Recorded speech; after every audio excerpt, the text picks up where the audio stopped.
આ મારા જાત અનુભવની વાત કરું છું. મને એટલા બધા અનુભવ થયા છે કે એની કોઈ વાત નહીં. આ પ્રેમજીભાઈ સાક્ષી છે. મને સુરેન્દ્રનગરમાં દાખલ કર્યો તો 4 હોસ્પિટલ બદલાયો તો મારો દીકરો આ દેવુબેન બેઠા, મારી બેન અહીંયા કંકુબેન ને બે મારી ખબર કાઢવા આવ્યા હતા. તેથી આ બે બહેનો રોતી હતી. કહેવાનો મારો અર્થ, મારું બૈરું અમદાવાદ હોસ્પિટલમાં દાખલ હતું. એ સિવાય મારો દીકરો ઘોડા ઉપરથી પડી ગયો તો કોઈ ડોક્ટર હાથમાં નહોતો પકડતો. રાજકોટ અમે લઈ ગયા હતા. એ સિવાયના મારા શાળાની દીકરી, બાપુ શું વાત કરું ભલામણા તમને, મને એમ થાય કે આમાં ઉતરતું જ નથી કાંઈ.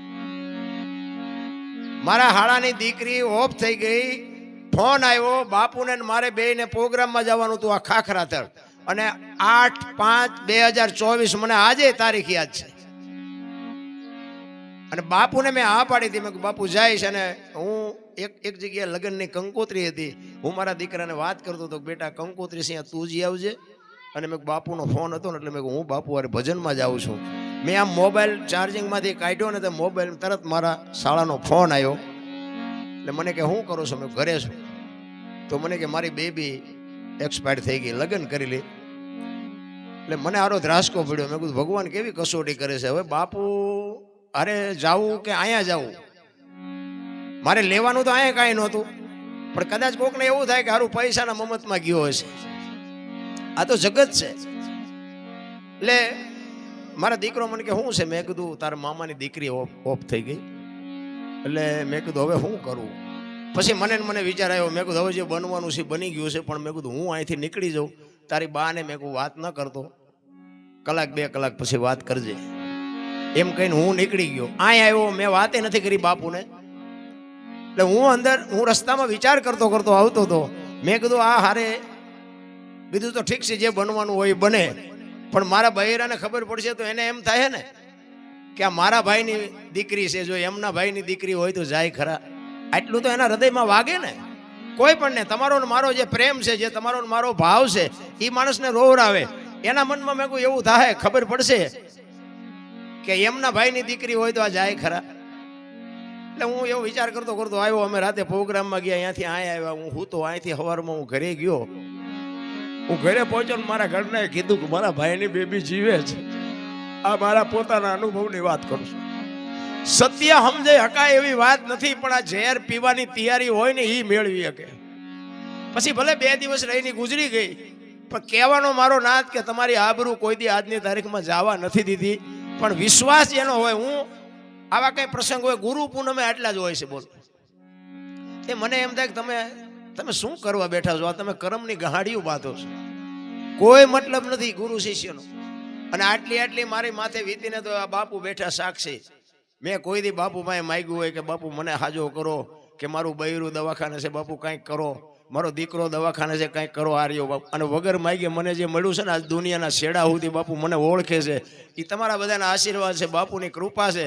કહેવાનો મારો અર્થ કે માગ્યા કાંઈ મળે નહીં, પણ તમારી એમની દ્રષ્ટિ હોય ને, સંતની દ્રષ્ટિ તમારી માથે પડે ને, તમારા કામ થઈ જાય. હું તો એમ કહું છું, આ રામ ટેકરી હું કાયમ આવું છું. તમે બધા કામ કરો છો એટલું તો હું કામે નથી કરતો. હું તો ક્યાંય વાંકો નથી કરતો. હું જ્યાં બેઠો ત્યાં મને ચા દે છે. હું જ્યાં મારી થાળીઓ, આ બેનું હું જમવા બેઠો હોય તો મારી થાળીઓ ઉપાડી લે. તો કહેવાનો મારો અર્થ એ છે કે તમે કામ કરો છો એ ખોટું છે એવી મારી વાત નથી, પણ જે કાંઈ લેવાનું છે ને એ રહી ન જાય. કારણ કે આ સમય છે ને, આ 32 વર્ષ વ્યાઈ ગયા ને, એમાં હમણાં 100 વર્ષ વ્યા જાહે, અને બાપુ વ્યા જાહે ને આપણે વ્યા જાવ.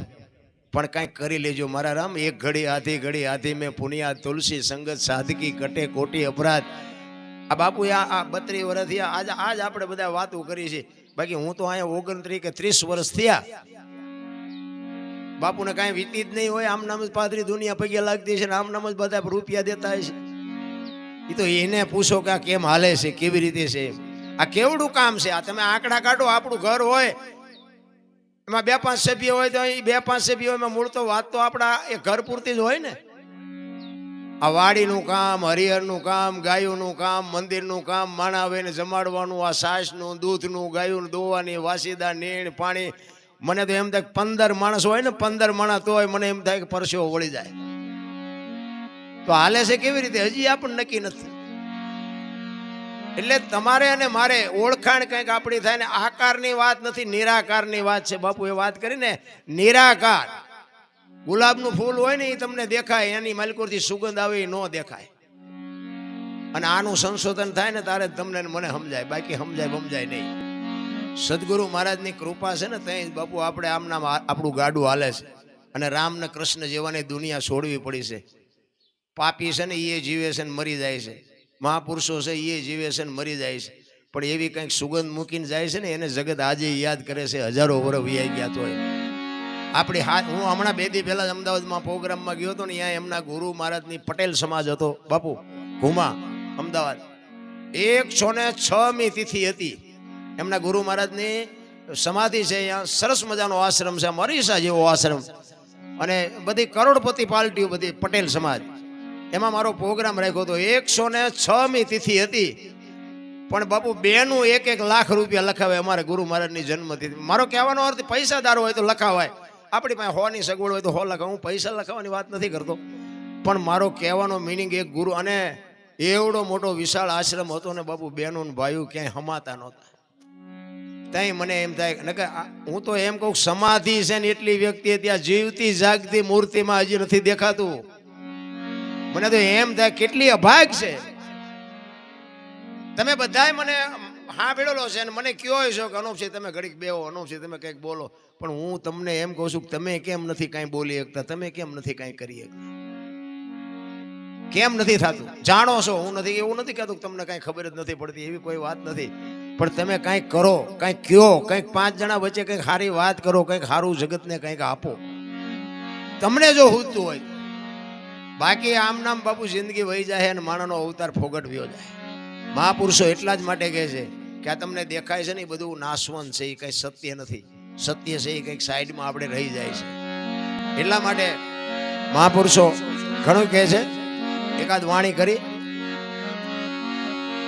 આલી ભરવાને પાણી પાણી. જો વાણીના શબ્દો છે ને સદગુરુ મહારાજના શબ્દો છે. કારણ કે આ પાણી એટલે આપણે કુએ ભરવા જવાનું એની વાત નથી, બરોબર? આ વાત છે ને બધી દેહની વાત છે. આમાં તો કંઈક ગુરુ મહારાજની કૃપા હોય તો સમજાય, નકર પાછું સમજાય એવું નથી. પણ આની માટે કંઈક મંથન હોવું જોઈએ, કંઈક મહેનત હોવી જોઈએ. મહેનત વગર ન ખબર પડે. કારણ કે ઘરેથી તમારે આવવામાં તમારે ઘરેથી વાહન ગોતવા પડ્યા હોય, આવ્યા હોય, હાલ્યા હોય, થોડું ઘણું તકલીફ પડી હોય, મહેનત વગર તો બાપુ કાંઈ મળતું નથી. એટલે બાપુ એક સંત વાત કરે છે, મોમેડિયન છે બાપુ. આપણે આ હિન્દુ મુસલમાન ફલાણું ઢોકળું કરીને એ હતા તેથી એમને કાંઈ હતું જ નહીં. આ તો આપણે ઊભું કર્યું નકરું બાજવા હતું, એવી કોઈ વાત જ નથી. ઈશ્વરે બનાવ્યા છે, એમાં હિન્દુમાન મુસલમાનમાં દરબારમાં કોળીમાન પટેલમાન ભરવાડમાં ફરક શું છે? કાંઈ તલ જેટલો ફરક હોય તો મને દેખાડો. તો તમે જુદા પાડવા વાળા કોણ? એક થઈને રહ્યો ને મરી જવાનું છે, ને મર્યા પછી વિરોધ છે. દુનિયા કહે છે કે મારો બલ્લા જઈ આખી દુનિયામાં નડતો હતો, તો હારા થઈને જાવ ને. અંદર નથી ઉતર્યા એનું કારણ છે. હું તો બધે કહું છું, ગમે ત્યાં પ્રોગ્રામમાં જવું તો એક માં, એક બાપ અને એક ગુરુ, આ 3 ને બાપુ સાચવી લ્યો. એનો આશીર્વાદ તમારા વિધિના ચકડા ફેરવી નાખે. ન ફેરવી નાખે તો આપણે ગુલામ થઈ જાય. તમારા માં ને બાપ જેવું અને એક ગુરુ મહારાજ જેવું આ દુનિયા છે ને બતાવવા વાળા મા બાપ છે, અને તમારી ઓળખાણ કરવા વાળા સદગુરુ છે. તમે કોણ છો, ક્યાંથી આવ્યા છો, ક્યાં છો ને ક્યાં જવાનું છે, આની એક સદગુરુ તમને ઓળખાણ કરાવે, કરાવી, એક લાલન પાલન કરી શકે, ઓળખાણ ન કરાવી શકે. તમે કોણ છો એની ઓળખાણ માટે બાપુ સદગુરુ કરાવી શકે. આપણે ગત ગંગા છે ને નિજીયા ધર્મ, રામદેવજી બાપા છે ને નિજાર ધર્મની વાત છે. એમાં બાપુ ઊંચ નીચ ને અમીર ને ગરીબ ને સ્ત્રી ને પુરુષ ને એ કાંઈ આવતું જ નથી. ઊંચ ને નીચ ને કાંઈ નથી આવતું. આ બધું મટે ને પછીની વાત છે. બાકી અમે દરબાર છે, તમારા કરતા ઊંચા છે, તમે આમ નીચા છો, આ બધું મગજમાં છે ત્યાં સુધી આ વાત નો મગજમાં ઉતરે. આ બધું જ્યારે સમદ્રષ્ટિ થઈ જાય ત્યારે બાબુ આની શરૂઆત થાય. એટલા જ માટે કહે છે, પિયુજી વિનાનો મને ઘડી નો ચાલે ચાલે. પિયુજી એટલે આ છે ને અખિલ બ્રહ્માંડનો માલિક છે. એક તમને એક વાત કરી દઉં કે આ છે ને આકાર છે, ઈશ્વર છે ને નિરંજન નિરાકાર છે. તમે રામાપીરની મૂર્તિ આમ, હે રામાપીર તું મારું કંઈ કરી દે, મારું કરી દે, એ રામાપીર કંઈ ન કરે. ખોટી વાત. આ મારા મગજ પર તમારું કામ કરી દેતું હોય મને વાંધો નથી, પણ હું મારી દ્રષ્ટિએ વાત કરું છું. રામની મૂર્તિ હોય ને આમે જાઓ ને કે રામ મારું આ કામ કરી દે, છોકરાનું હક પણ નથી થતું, ધાબુ ભરવું છે, પૂછડું કરવું, ઢોકળું, એ નો કંઈ ન કરી દે. જ્યારે તમને એમાં નિરાકાર દેખાય ને ત્યારે તમારું કામ થાય, એમ નામ ન થાય. વિશ્વવ્યાપક નિરંજન નિરાકાર છે. આ મૂર્તિ છે ને એ ખોટી છે એવી મારી વાત નથી, પણ એ તમે મેં બેહાડેલી છે. એ શાંતિ મળે, અહીંયા તમારા વિચારો સુધરી જાય, તમારા મનના જે કંઈ ઘોડા દોડતા હોય એ ઊભા રહી જાય, બાકી કામ ન કરી દે. તમને ઘરે ગમે કંટાળો હોય, આ મંદિરમાં જઈને તમે એમ કહો છોકરા કંદડે છે ને બૈરું કંદડે છે ને આમ છે ને તેમ છે ને મારે મરી જવું સુધી રામાપીર તમને ન કહે 2 દી રોકાય. બાપુ માં આવીને એમ કહો ને કે બાપુ ઘરે કંટાળો છે, બાપુ એમ કે ઘરને પડ્યું રહેવા દે, 2 દી અહીં રોકા પછી કંઈક રસ્તો કાઢશું. એ તમને શાંતિ આપી શકે. શું કામ? આ છે ને આ પ્રત્યક્ષ છે. ઓલી વસ્તુ આખી જુદી છે, આ વસ્તુ આખી જુદી છે. આપણને આમાં નથી દેખાતું, ઓલામાં દેખાય છે. એક પથ્થર માણસ લઈ આવી એની મૂર્તિ બનાવે અને એક જ વખત મંદિરમાં જાય એટલે ભગવાન થઈ જાય. એ મંદિરને પગથિયા ગઈ ગઈ ગઈ ગઈ ને આપણે આખી જિંદગી માલપા વ્યાઈ ગયા, પણ માણા ન થયા. બોલો, પાણાનો ભગવાન થઈ જાય, માણાનો માણા નથી બનતો. એટલે જ કીધું પીવું વિના, પીવું છે ને પીવું તમારો ને મારો છે ને એક જ પીવું છે. ધણી આપણો એક જ છે. આ લગન આપણે ઊભા કર્યા ને એ તો હળગતા ઘર છે. એ તો બધાને એમ હતું કે આમાં કંઈક લઈ લઈએ, બધા હલવાણા છે. એની વાત નથી. ઠીક છે, જે ઈશ્વરે જે કેમ રચના કરી છે એ ખોટી છે એવી મારી વાત નથી, પણ હરખું હાલે છે એના માટે તો વાંધો નથી. બાકી અમુક ને તો રોજ બોમ્બ ફૂટે માલપા. આપણે નથી બિચારા બહાર કોઈને કહી શકતા નથી, આ ઓલવી શકતા. ઊભા કર્યા છે ઘર હળગતા. કોને કેવું? મહાપુરુષો કહે છે બહાર આંટા મારવાની જરૂર નથી. ગંગા સતીની વાણી એવું કહે છે કે પરફેકા બોલે એ બીજો નહીં, પરમેશ્વર છે પોતે. અકલ મઠા અવળા મથે બહાર જઈને ગોતે, ભાણકે તું ભટકીશ નહીં, મથી લે તારા અંતરમાં. ઠીક કરીને બેહી જા, પછી કરવું પડે નહીં કાંઈ.